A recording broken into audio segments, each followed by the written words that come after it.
Hi again, this is Mitch, the ultimate multi-instrumentalist, and I'm talking about oboes for the purpose of oboe maintenance or a woodwind technique class.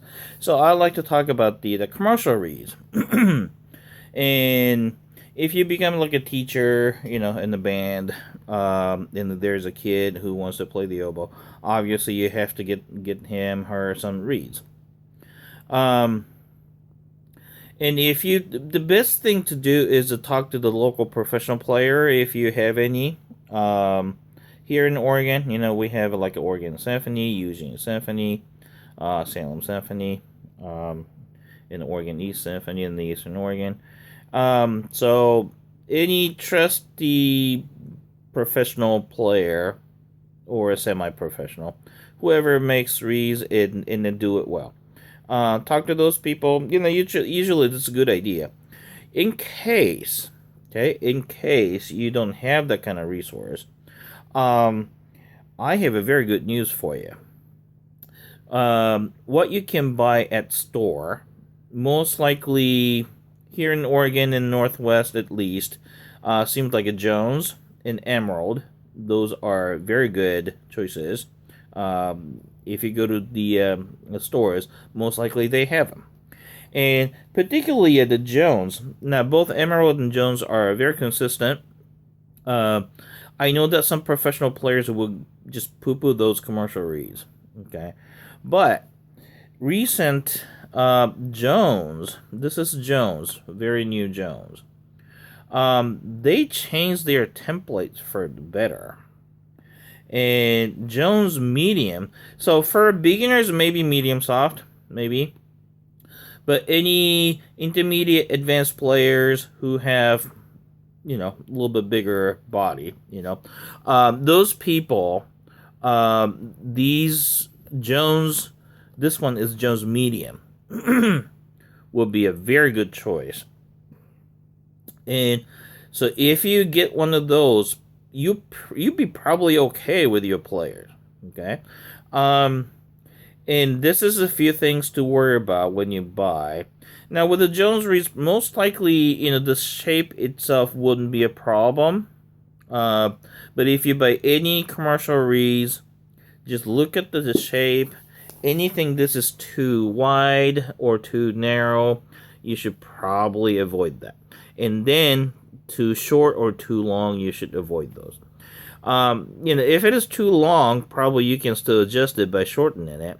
But short one, you can't really make it longer. You can't stretch that with the pliers. And since you really can't adjust, if you can adjust, that's great. But if you can't, look at the tip opening, how it's open, and try to get as even one as possible.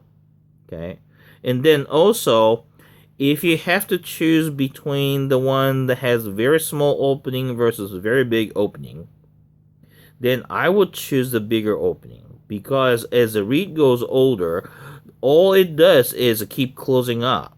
Okay, because the reed gets, as the reed gets older, that's what's gonna happen. So it's your reed is gonna just get weaker and weaker, basically. Okay, so bigger opening is better than the smaller opening. So with the one with a bigger opening may not necessarily be playable right away, but once you dip it in the water, wet it a little bit, and kind of squeeze the tip a little bit, then it should be playable. Okay, and so Jones, and it's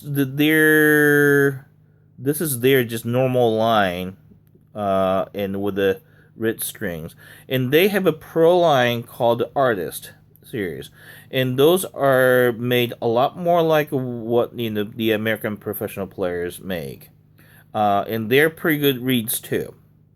If your if money allows you, go for it. But I think for the most cases, the main line Jones reeds will be okay. So, but any other reeds, if it's not Jones, still look at the width, length, and the opening. So those are three things you should look at. So the worst thing you can do when you go to a store and buy a reed, just okay, give me the medium oboe reed, and then just a clerk just grab it from pile and just give it to you. Mm-mm. If you can look at the reed, you really should look at the reed before you buy it. Okay, in ideal world they all should be consistent, right? But that's not gonna happen. Okay, even with the synthetic oboe reed, that's not gonna happen. So with the real cane reed, it's not gonna happen. So that's what you should do with your reed for your students or for yourself.